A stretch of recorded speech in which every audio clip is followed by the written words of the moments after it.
अभी देखिए, जीसस जो है वो सबके लिए है। वो किसी एक कम्युनिटी की कम्युनिटी नहीं है कि वेस्ट के लोग बोल दें कि हमारा है जीसस। अरे जीसस को तो अंग्रेजी नहीं आती थी, जीसस को ग्रीक भी नहीं आती थी। जिस ग्रीक में न्यू टेस्टामेंट लिखा गया है उस ग्रीक में जीसस ने कभी बात ही नहीं की थी। जीसस तो अरामिक और हिब्रू बोलता था।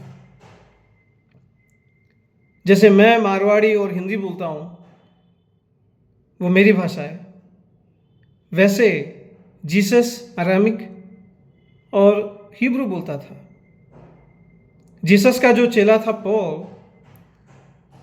उसकी रीच थोड़ी ज़्यादा थी, उसने थोड़ा ज़्यादा एजुकेशन लिया था, तो वो अरामिक, ग्रीक यानी कि यवनी और हिब्रू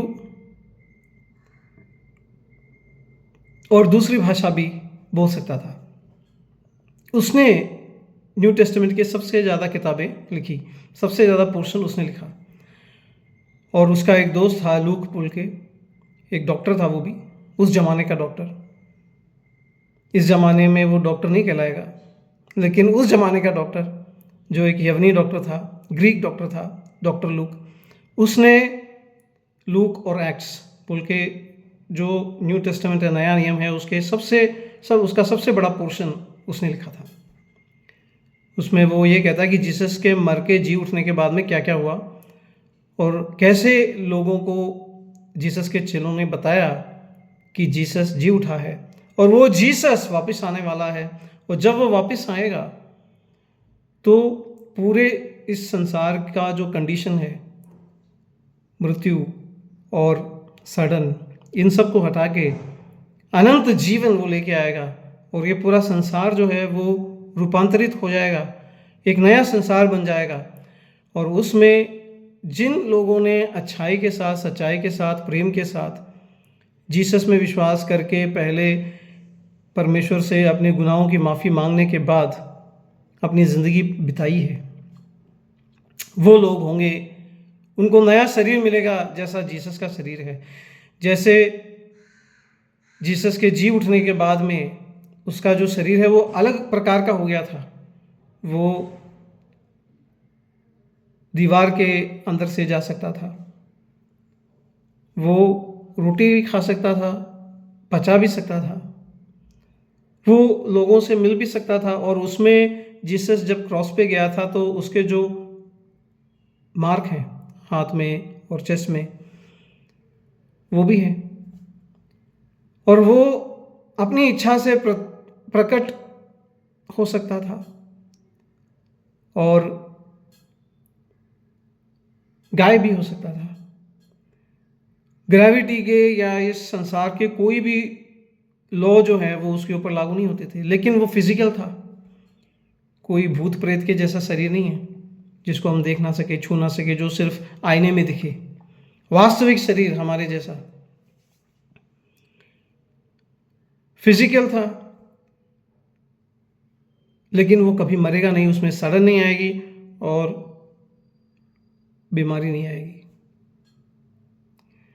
ऐसा शरीर जीसस का उसके जी उठने के बाद हो गया था।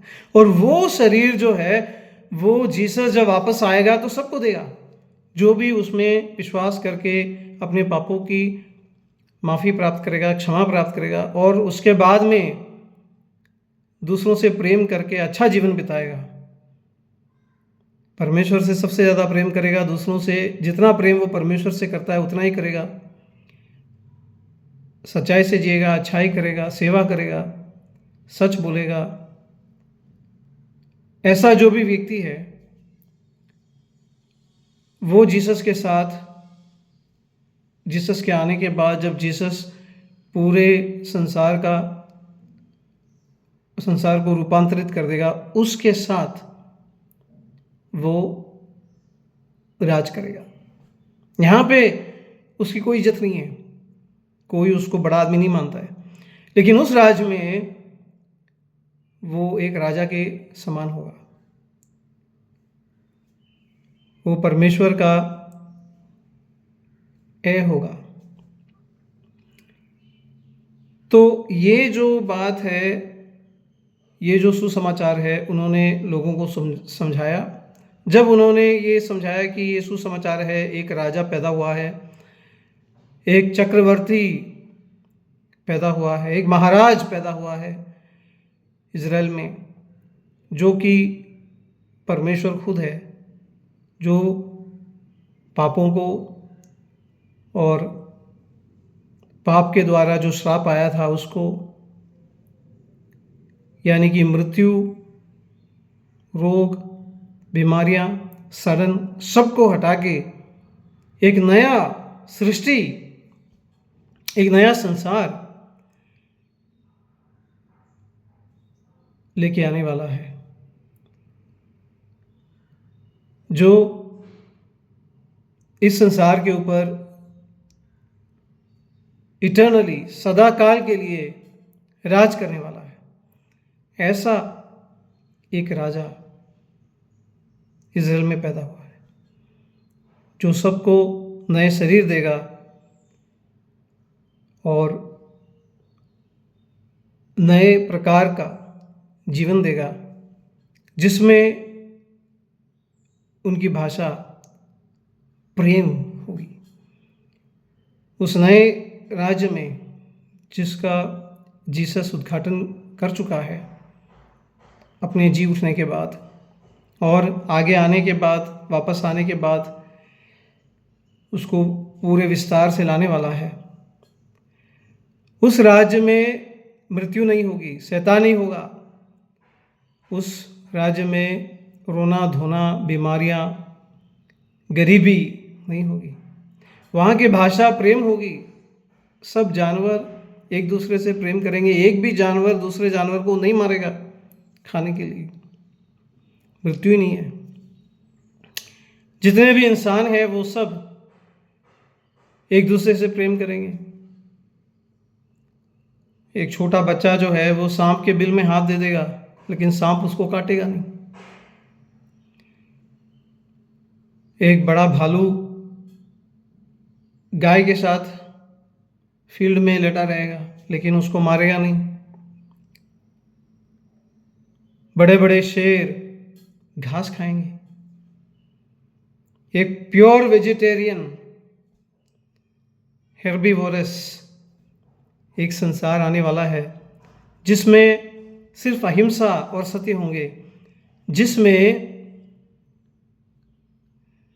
मृत्यु, सड़न, बीमारियां, रोना धोना, गरीबी, दुख बिल्कुल भी नहीं होंगे, और सब लोग प्रेम से रहेंगे। तो ऐसा एक जो राज आने वाला है, जो अभी कभी कहीं भी नहीं आया है, यूरोप में नहीं आया है, मिडिल ईस्ट में नहीं आया है, अमेरिका में भी नहीं आया है, जीसस के वापस आने के बाद में आने वाला है। उसके बारे में उन्होंने प्रचार किया और कई यहूदी लोगों ने विश्वास किया। उसके बाद में पौलुस जो है, जो लूकस का फ्रेंड था, जिसकी कहानी लूकस ने लिखी थी, पहले जीसस की कहानी लिखी कि जीसस किस लिए आया था लूक में, फिर एक्ट्स में जीसस के जाने के बाद में जीसस के जो चेले थे उनमें पतरस और पौलुस ने क्या क्या बड़े काम किए, और कैसे जीसस का राज्य, जो कि अदृश्य राज्य है, उसमें कोई भी रोमन सीजर को या वहाँ के गवर्नर को या गवर्नमेंट को चैलेंज नहीं कर रहा है, उनको बदलने की कोशिश नहीं कर रहा है। ये अदृश्य राज्य है, परमेश्वर का राज्य है। वो किस तरह से संसार में फैल रहा था, प्रेम का राज्य, सच्चाई का राज्य।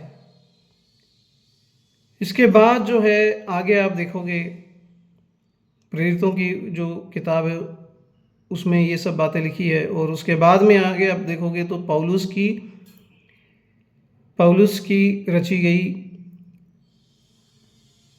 इस विचारधारा के बारे में कि जीसस कौन था, वो क्यों आया था,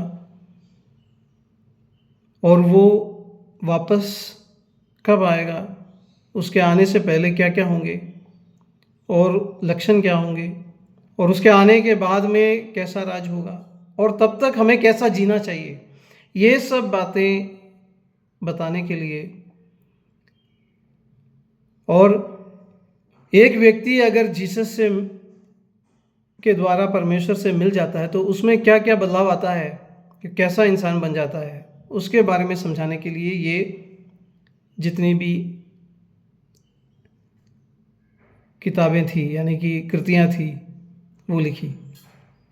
वो सब लेटर्स थे एक एक चर्च के लिए कि आपको किसका इंतज़ार करना है, उसके लिए आपको क्या करना चाहिए, कैसे जीना चाहिए। वहाँ कहीं भी पौलुस ने या लूकोस ने ये नहीं कहा कि परमेश्वर का राज्य जो है वो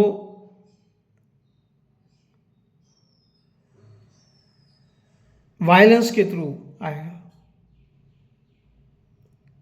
जीसस ने खुद कहा कि जो आदमी तलवार उठाता है उसका सर तलवार से ही काटा जाएगा।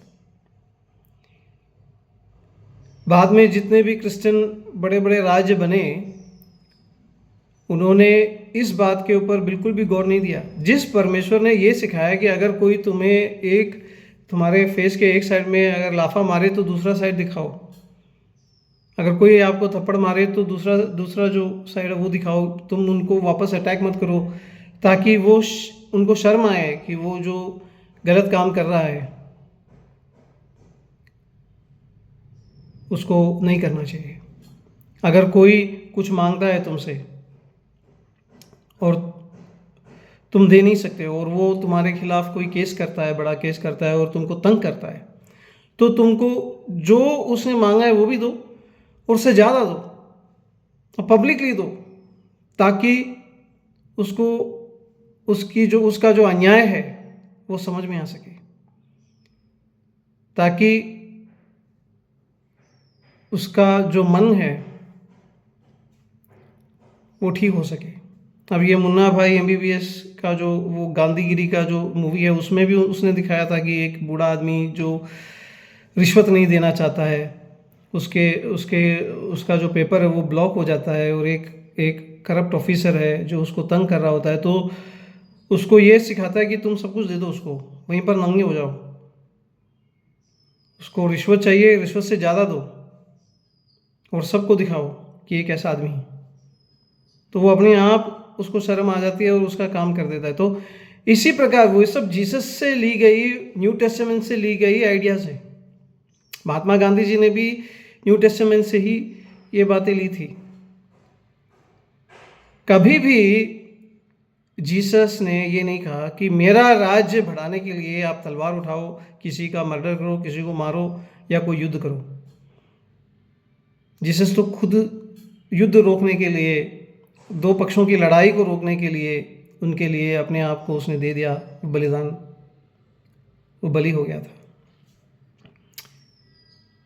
जीसस शांति लाना चाहता है, पहले आपके दिल में, फिर सोसाइटी में और पूरे देश में। उसका राज्य अदृश्य राज्य है, वो ऐसा राज्य नहीं है जो आप सोच रहे हो।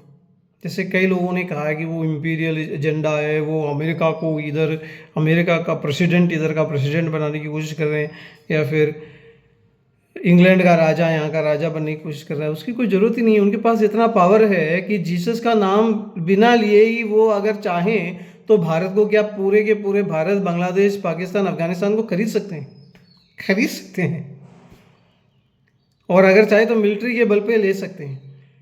लेकिन वो ऐसे देश नहीं है, यूरोप भी ऐसा नहीं है। हम जानते हैं कौन ऐसा करना चाहता है, कौन ऐसे करने की कोशिश कर रहा है, वो सब टेररिस्ट लोग हैं। इवन सऊदी का राजा तक नहीं चाहता ऐसा कोई राज्य बनाना। तो हमें ये बात समझनी चाहिए कि जब हम एक गरीब इंसान की बेइज्जती करते हैं और उसको मारते हैं क्योंकि वो जीसस में विश्वास कर रहा है और जीसस का प्रचार कर रहा है, तो जीसस को पहले दुख होता है। जीसस ने कहा कि कोई भी अगर तुमको मारेगा पीटेगा मेरे नाम पे, तो वो मेरे को मार रहा है, मेरे को पीट रहा है, वो तुम्हारी बेइज्जती नहीं कर रहा है, मेरी बेइज्जती कर रहा है।